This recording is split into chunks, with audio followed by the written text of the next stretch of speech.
Hello बच्चों, good morning. आज की तारीख है 3 जुलाई 2024। आज के करंट अफेयर क्वेश्चन और लल्लन टॉप प्रश्नों में आप सभी का स्वागत है। बच्चों, आज हम पढ़ने वाले हैं मेधान सीरीज का पार्ट 6। मेधान सीरीज का पार्ट 6 पढ़ेंगे, जिसमें आप सभी को 25 जीके के क्वेश्चन देखने को मिलेंगे। 25 जीके के क्वेश्चन पढ़ने वाले हैं मेधांस पार्ट 6 में। और करंट अफेयर के साथ देखा जाए तो 50 से 60 क्वेश्चन जो है हम करंट अफेयर का पढ़ेंगे, जिसमें आप सभी को 10 नए करंट अफेयर क्वेश्चन पढ़ने को मिलेगा, जो कि 3 जुलाई से संबंधित है। और बाकी के 40 से 50 क्वेश्चन जो है हम कुछ पुराने करंट अफेयर क्वेश्चन का रिवीजन करने वाले हैं। तो ओवरऑल चेक किया जाए तो 70 से 80 क्वेश्चन हम आज की क्लास में पढ़ने वाले हैं, सिर्फ 30 से 35 मिनट में। तो आप सभी हमारे साथ 30 से 35 मिनट बने रहें। वीडियो अच्छी लगे तो लाइक शेयर कमेंट जरूर करें। आज का हमारा पहला प्रश्न है, हाल ही में न्यू स्पेस इंडिया लिमिटेड ने स्पेस मैत्री मिशन के तहत किस देश के ऑप्टिमस उपग्रह को लॉन्च करने की घोषणा करी है? तो इसका सही जवाब हो जाएगा ऑस्ट्रेलिया। इसकी व्याख्या देखें तो स्पेस मैत्री मिशन यह भारत और ऑस्ट्रेलिया के बीच में शुरू हुआ है। क्यों शुरू हुआ है? अंतरिक्ष सहयोग में, अंतरिक्ष के क्षेत्र में सहयोग करने के लिए। तो इंडिया और ऑस्ट्रेलिया एक दूसरे को अंतरिक्ष के क्षेत्र में सहयोग करेंगे, इसके लिए स्पेस मैत्री मिशन शुरू हुआ है। इस स्पेस मैत्री मिशन के तहत ऑप्टिमस उपग्रह को लॉन्च किया जाएगा। यह उपग्रह पूछे किस देश का है, तो यह ऑस्ट्रेलिया का उपग्रह है। इसका निर्माण किसने किया है? तो इसका निर्माण किया है स्पेस कंपनी ने। इस उपग्रह को लॉन्च कौन करेगा? तो इस उपग्रह को लॉन्च करेगा भारत की कंपनी का नाम है न्यू स्पेस इंडिया लिमिटेड। यह लॉन्च करने वाला है। और इस कंपनी की स्थापना पूछे कब हुआ था? तो 2019 में न्यू स्पेस इंडिया कंपनी की स्थापना हुआ था। स्पेस मैत्री मिशन किसके बीच शुरू हुआ है? भारत और ऑस्ट्रेलिया के बीच में शुरू हुआ है। अंतरिक्ष के क्षेत्र में सहयोग करने के लिए शुरू हुआ है। इसके तहत जो है ऑप्टिमस उपग्रह को लॉन्च किया जाएगा। यह उपग्रह अगर पूछे किस देश का है, तो ऑप्टिमस उपग्रह है ऑस्ट्रेलिया का। ऑप्टिमस उपग्रह का निर्माण किस कंपनी ने किया है? तो स्पेस कंपनी ने किया है। और इस उपग्रह को पूछे लॉन्च कौन करेगा, तो भारत का new space India limited launch करने वाला है, जिसकी स्थापना 2019 में हुई थी। तो यहाँ से हमारा ये पॉइंट क्लियर हो जाएगा। नेक्स्ट देख लेते हैं, लूपेक्स मिशन किसके बीच में शुरू हुआ है? तो इंडिया और जापान के बीच में शुरू हुआ है। तो यह किसके बीच में है? इंडिया के इसरो के बीच में। इंडिया का इसरो हो जाएगा।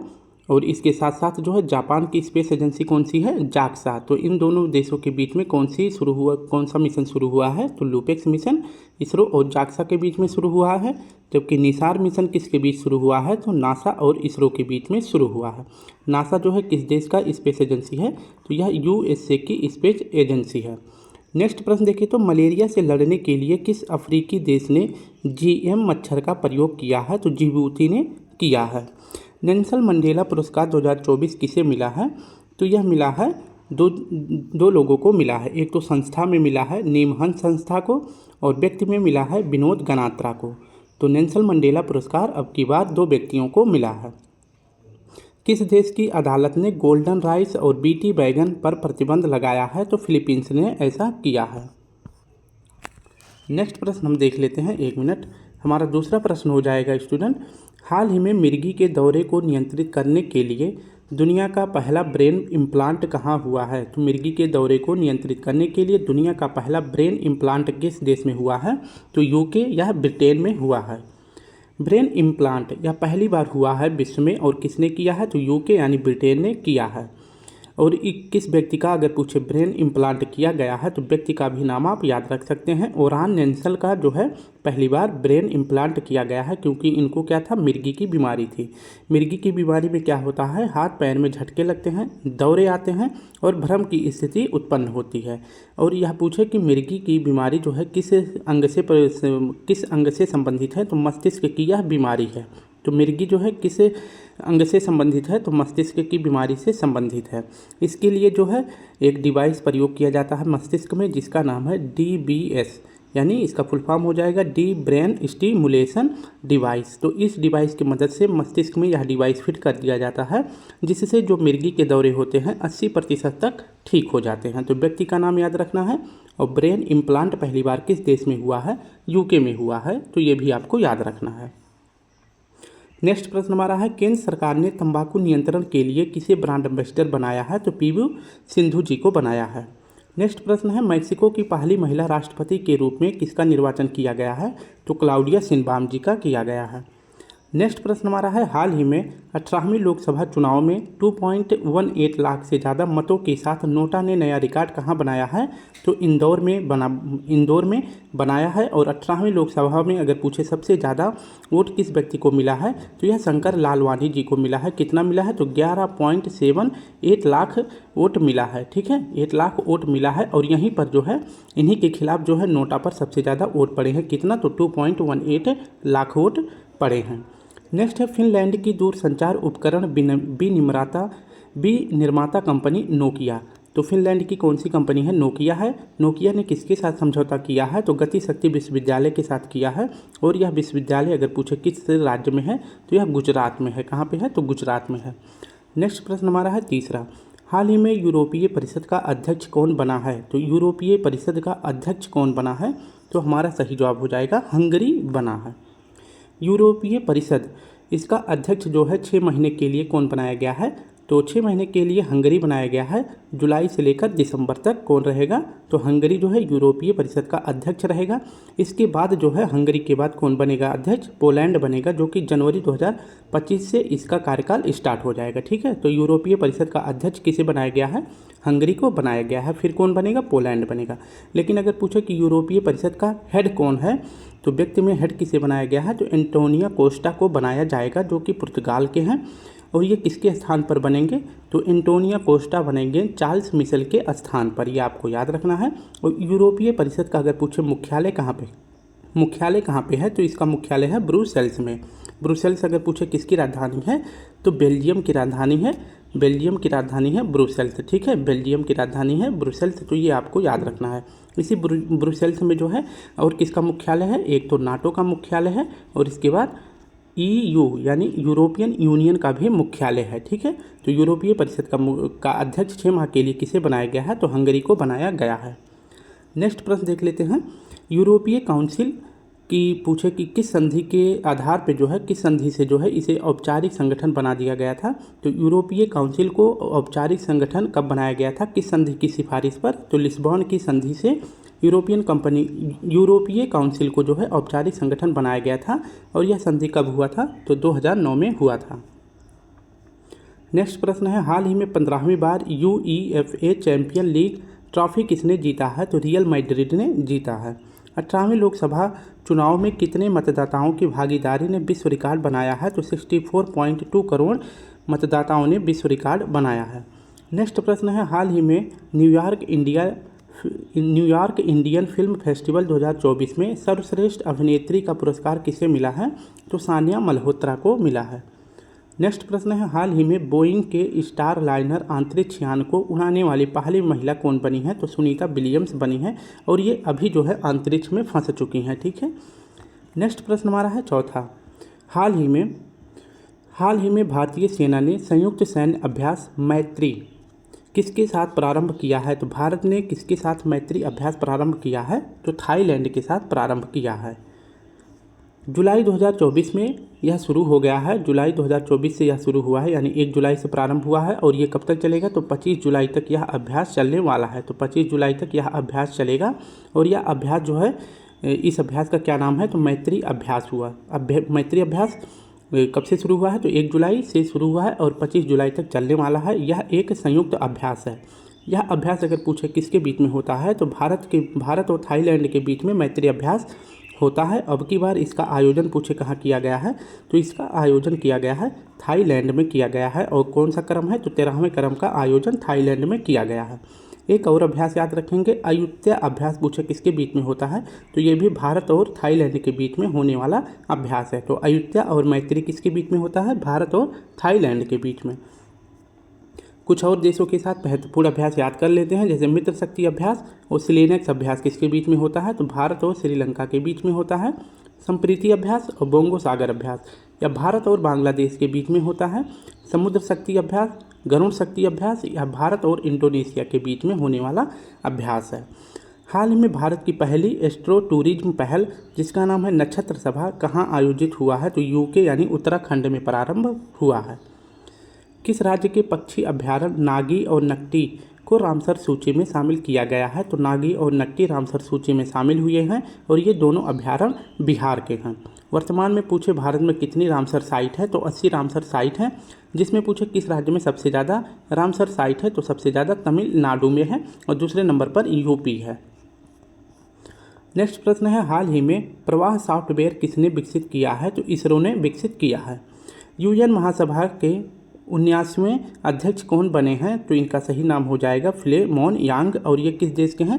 तो ये आप सभी हमें बताएंगे, नहीं तो मैं ही बता देता हूँ ये कहाँ के हैं। तो ये कैमरून के पूर्व पीएम है। ठीक है। नेक्स्ट प्रश्न हमारा है 5वां, हाल ही में 24वां एससीओ शिखर सम्मेलन 2024 कहाँ प्रारंभ हुआ है? तो 24वें क्रम का एससीओ शिखर सम्मेलन 2024 कहाँ प्रारंभ हुआ है? तो इसका सही जवाब हो जाएगा अस्ताना में। एससीओ का फुल फॉर्म देखें तो एससीओ का फुल फॉर्म होता है संघाई कारपोरेशन ऑर्गेनाइजेशन, और हिंदी में इसे कहते हैं संघाई सहयोग संगठन। इसकी पूछे स्थापना कब हुआ था? तो एससीओ की स्थापना हुई थी 1996 में, और उस टाइम पे इसका नाम था संघाई 5, क्योंकि इसमें उस टाइम पे 5 देश शामिल थे। ठीक है। तो 5 देश मिलकर जो है संघाई सहयोग संगठन की स्थापना करते हैं और इसकी स्थापना 1996 में होता है। लेकिन एससीओ का नाम एससीओ का पड़ता है तो 2001 में इसका नाम एससीओ पड़ जाता है। और एससीओ का मुख्यालय पूछे कहाँ पे है?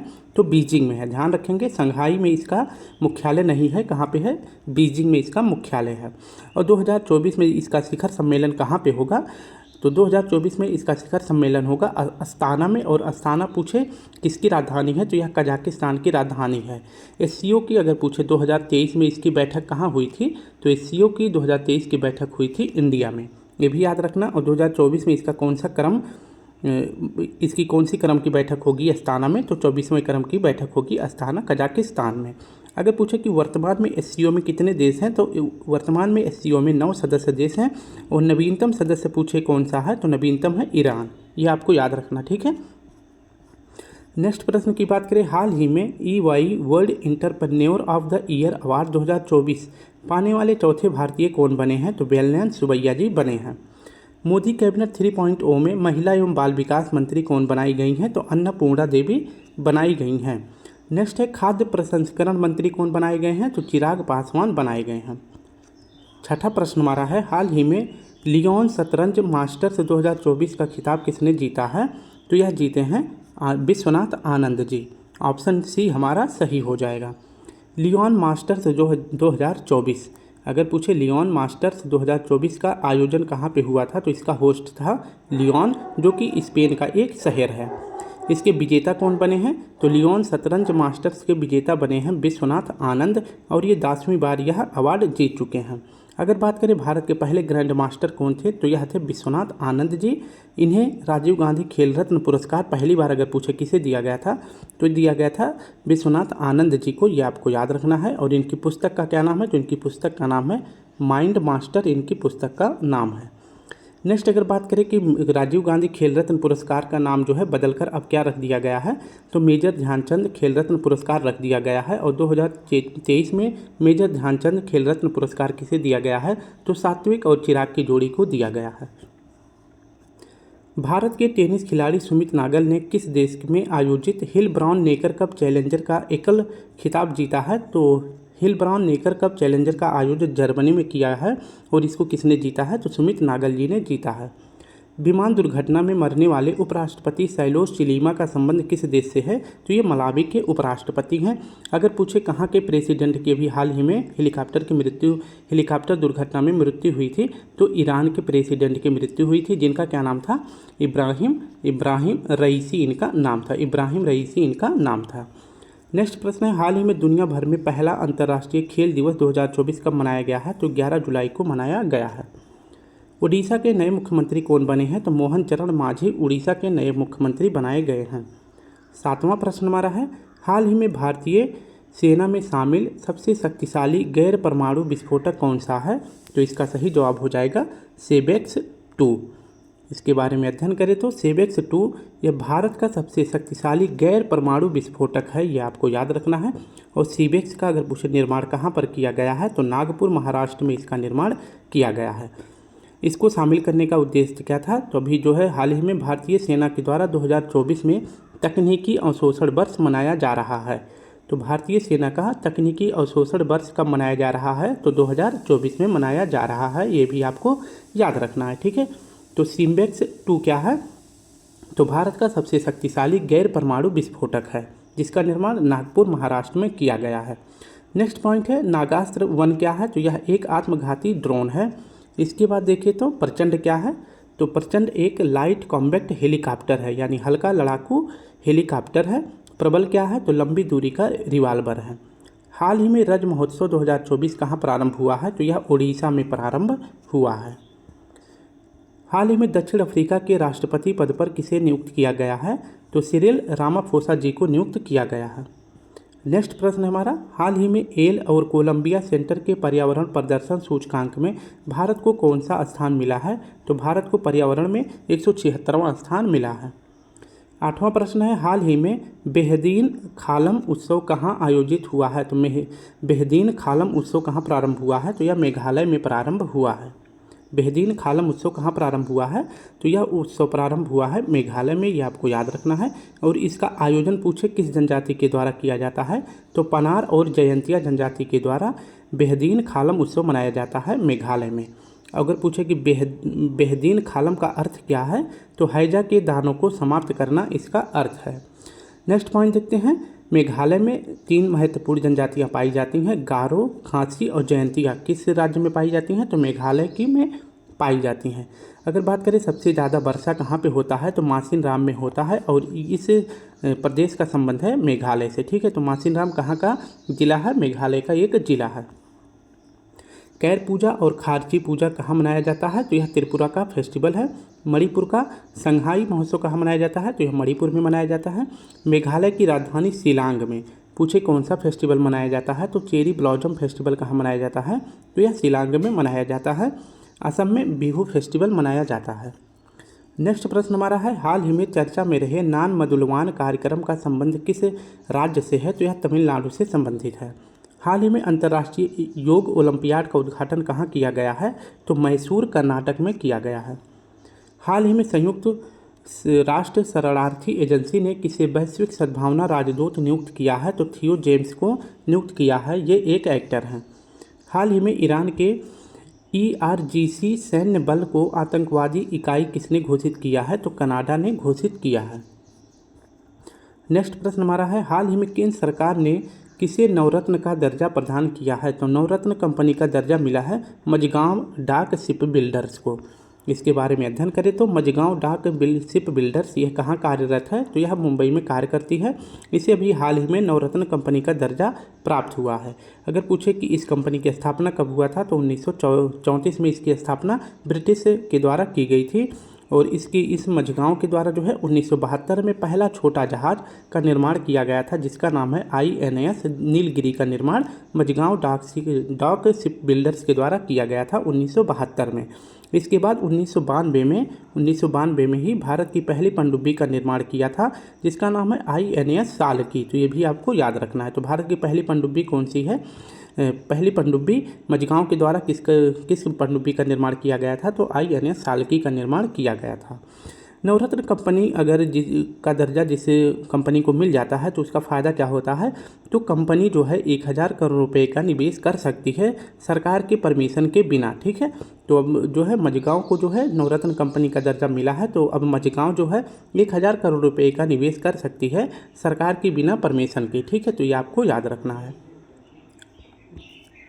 नेक्स्ट प्रश्न की बात करें, वैश्विक लैंगिक अंतराल सूचकांक 2024 में भारत को कौन सा स्थान मिला है? तो भारत को 129वां स्थान मिला है। देश के अगले सेनाध्यक्ष पद पर किसे नियुक्त किया गया है? तो इसका सही जवाब हो जाएगा उपेंद्र द्विवेदी जी को। नेक्स्ट प्रश्न हमारा है, हाल ही में राष्ट्रीय सुरक्षा सलाहकार पद पर किसे नियुक्त किया गया है? तो अजीत डोभाल जी को नियुक्त किया गया है। हाल ही में G7 शिखर सम्मेलन 2024 कहाँ आयोजित हुआ है? तो इटली में आयोजित हुआ है। नेक्स्ट प्रश्न और आज का आखिरी करंट अफेयर है, हाल ही में पहले के सरस्वती अम्मा पुरस्कार से किसे सम्मानित किया गया है? तो यह पुरस्कार मिला है P गीता जी को। ऑप्शन बी हमारा सही हो जाएगा। कि सरस्वती अम्मा पुरस्कार यह पूछे किस सरकार के द्वारा दिया जाता है? तो केरल सरकार के द्वारा यह पुरस्कार दिया जाता है। और इस अवार्ड का उद्देश्य क्या है? तो लैंगिक समानता इसका उद्देश्य है। और के सरस्वती अम्मा पुरस्कार पहली बार किसे दिया जा रहा है? तो पी गीता जी को दिया जा रहा है। तो यहाँ से ये इम्पॉर्टेंट हो जाता है, याद रखेंगे। इसके बाद है विश्व हिंदी पुरस्कार किसे दिया गया है, तो यह दिया गया है डॉक्टर उषा ठाकुर जी को। नेक्स्ट प्रश्न है, हाल ही में विश्व आर्थिक मंच के वैश्विक ऊर्जा संक्रमण सूचकांक में भारत को कौन सा स्थान मिला है, तो भारत को 63वां स्थान मिला है। सबसे अधिक पवन ऊर्जा स्थापित करने के लिए किसे सम्मानित किया गया है, तो गुजरात को सम्मानित किया गया है। विजय राघवन समिति की स्थापना क्यों की गई थी, तो डीआरडीओ की समीक्षा करने के लिए। एक देश एक चुनाव समिति की स्थापना किसके सिफारिश पर किया गया था, तो रामनाथ कोविंद कमेटी पर किया गया था। नेक्स्ट प्रश्न है, दुनिया का पहला एशियाई राजा गिद्ध संरक्षण और प्रजनन केंद्र कहाँ प्रारंभ होगा, तो यह महाराजगंज यूपी में प्रारंभ होगा। तो स्टूडेंट अब हम पढ़ने वाले हैं मेधान सीरीज का पार्ट 6, जिसमें आप सभी को 25 से 26 क्वेश्चन देखने को मिलेगा। पहला प्रश्न है, ये कुछ नहीं है, गलत है। मौर्य प्रशासन में राजस्व वसूली करता अधिकारी कौन था, तो समाहर्ता था, जो कि राजस्व वसूली का कार्य करता था मौर्य प्रशासन में। जनजातीय नृत्य डोंग किस भारतीय राज्य का है, तो डोंग जो है ये गुजरात का है। और जबकि बात करें डोंग मुद्रा किस देश का है, तो यह वियतनाम का मुद्रा है। तीसरा प्रश्न है, अल्लाह रखा पंडित कृष्ण महाराज और लतीफ़ खां का संबंध किस वाद्य यंत्र से है, तो इन तीनों का वाद्य यंत्र है तबला वादक। ठीक है। चौथा प्रश्न है, वर्नाकुलर प्रेस एक्ट किसने लागू किया था, तो लिटन ने लागू किया था। लेकिन पूछे इसे समाप्त किसने किया था, तो रिपन ने समाप्त किया था। और कब समाप्त किया था, तो 1878 में समाप्त किया था। रिपन को जो है स्थानीय स्वशासन का जनक कहते हैं। इल्बर्ट बिल विवाद पूछे किस वायसराय से संबंधित है, तो रिपन से संबंधित है। और दशकीय जनगणना अगर पूछे किसके कार्यकाल में शुरू हुआ था, तो रिपन के कार्यकाल में शुरू हुआ था। तो ये तीनों पॉइंट किससे संबंधित है, रिपन से संबंधित है। भारतीय पुरातत्व सर्वेक्षण विभाग ASI की संस्थापक कौन थे, तो कनिंघम थे। तो ये आपको याद रखना है, भारतीय पुरातत्व सर्वेक्षण विभाग के संस्थापक कौन थे, कनिंघम थे। एलोरा का कैलाश मंदिर किस राज्य में है, तो महाराष्ट्र में है। एलोरा का कैलाश मंदिर कहाँ पे है, महाराष्ट्र में है। और इस एलोरा की खासियत क्या है, तो एक ही पहाड़ को ऊपर से नीचे काटकर बनाया गया है, जिसे रॉक कट आर्ट भी कहते हैं। एलोरा का अगर पूछे निर्माण किस वंश ने कराया था, तो राष्ट्रकूट वंश ने कराया था। और अगर पूछे राष्ट्रकूट वंश के संस्थापक कौन थे, तो दंती दुर्ग थे। एलोरा का निर्माण पूछे किसी ने कराया था, तो निर्माण कराया था कृष्ण प्रथम ने कराया था, जो कि राष्ट्रकूट वंश से संबंधित थे। सातवां प्रश्न है, महाबलीपुरम मंदिर किस राज्य में है, तो यह तमिलनाडु में है। इसे जो है महाबलीपुरम मंदिर को रथ मंदिर कहते हैं। इसमें जो है सप्त पैगोडा के नाम से भी यही मंदिर जाना जाता है। अगर पूछे कि सबसे बड़ा रथ जो है किसका है, तो इसमें सबसे बड़ा रथ है युधिष्ठिर का। और सबसे छोटा रथ किसका है, तो ये है द्रौपदी का। ठीक है। तो महाबलीपुरम मंदिर में सबसे बड़ा रथ किसका है, युधिष्ठिर का। और सबसे छोटा किसका है, तो द्रौपदी का है। और महाबलीपुरम मंदिर का निर्माण पूछे किस वंश ने कराया था, तो पल्लव वंश ने कराया था।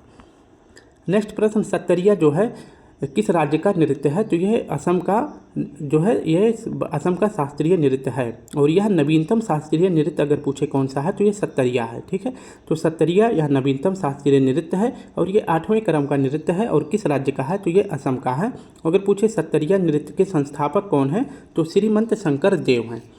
वोट डालने की उम्र जो है 21 वर्ष से घटाकर 18 वर्ष कब की गई थी, तो यह किया गया था 61वां कॉन्स्टिट्यूशन अमेंडमेंट 1989 में किया गया था।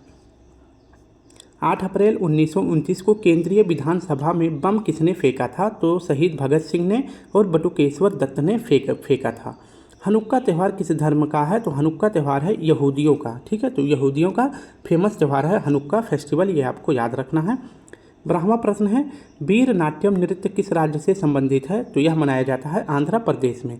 भगवान बुद्ध का जन्म, ज्ञान और महापरिनिर्वाण किस दिन प्राप्त हुआ था, तो तीनों घटनाएं एक ही दिन प्राप्त हुई थी, जिसका नाम है बैसाख पूर्णिमा, या इसे जो है बुद्ध पूर्णिमा भी कहते हैं।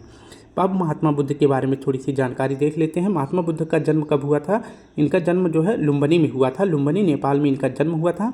और इन्होंने पहला उपदेश कहाँ दिया था, तो सारनाथ में दिया था। और इसी पहले उपदेश को जो है धर्मचक्र प्रवर्तन कहते हैं। सर्वाधिक उपदेश पूछे कहाँ दिए थे, तो श्रावस्ती में दिए थे। इन्हें मोक्ष की प्राप्ति यानी कि इनकी मृत्यु कहाँ पर हुई थी, तो कुशीनगर में हुआ था, जिसे महापरिनिर्वाण भी कहते हैं। बौद्ध धर्म में 3 रत्न हैं, एक तो है बुद्ध, धम्म, संघ, ये 3 रत्न हैं। और जबकि पूछे त्रिपिटक कितने हैं, तो त्रिपिटक भी 3 हैं, सुत्त पिटक, विनय पिटक और अभिधम्म पिटक। ये बौद्ध धर्म से संबंधित है। बौद्ध धर्म में 4 बौद्ध संगति का आयोजन किया गया था। पहला किया गया था राजगिरी में, दूसरा वैशाली में, तीसरा पाटलिपुत्र में और चौथा कुंडलवन कश्मीर में किया गया था। तो चारों का पहला पहला नाम याद रखेंगे तो इसको याद करने की ट्रिक हो जाएगी रवे पाक। ठीक है, तो रवे पाक से इसको आप याद रख सकते हैं। रा से राजगिरी, वा से वैशाली, पा से पाटलिपुत्र और का से कुंडलवन, ऐसे आपको याद हो जाएगा। ठीक है, नेक्स्ट प्रश्न की बात करते हैं। 14वां, प्रस्तावना में 3 नए शब्द कब जोड़ा गया था? तो प्रस्तावना में 3 नया शब्द जोड़ा गया था।